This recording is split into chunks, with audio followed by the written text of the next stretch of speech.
আপনার কি মনে পড়ে আপনার একটা প্রিয় মানুষ ছিল, অতীতে আপনার একটা পছন্দের মানুষ ছিল, যার জন্য সব সময় তাড়াহুড়ো করতেন, এমনকি রাতের খাবারটাও ঠিকমতো খেতেন না, শুধু এই জন্য যে তার সাথে একটু বেশি কথা বলবেন। অথচ দেখেন আজকে কেউ কাউকেই চিনে না।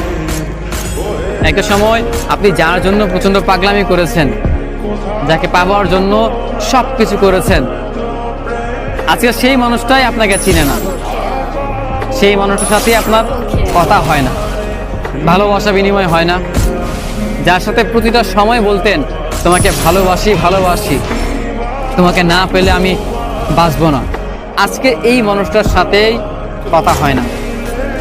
আমার নিজেরও একটা মানুষ ছিল, প্রতিটা মানুষের জীবনে হয়তো একটা না একটা ভালোবাসার মানুষ থাকেই। তেমনভাবে হয়তো আমার জীবনে একজন ছিল, যাকে আমি বলতাম ভালোবাসি ভালোবাসি, প্রতিনিয়ত বলতাম তোমাকে ছাড়া আমি থাকতে পারবো না। যদি কখনো এই আমাকে ছেড়ে চলে যাও তবে আমি প্রচণ্ড এলোমেলো হয়ে যাব। এত কিছু বলার পরও মানুষটাকে ধরে রাখতে পারলাম না। নিয়তির কাছে তাকে হারাতেই হলো।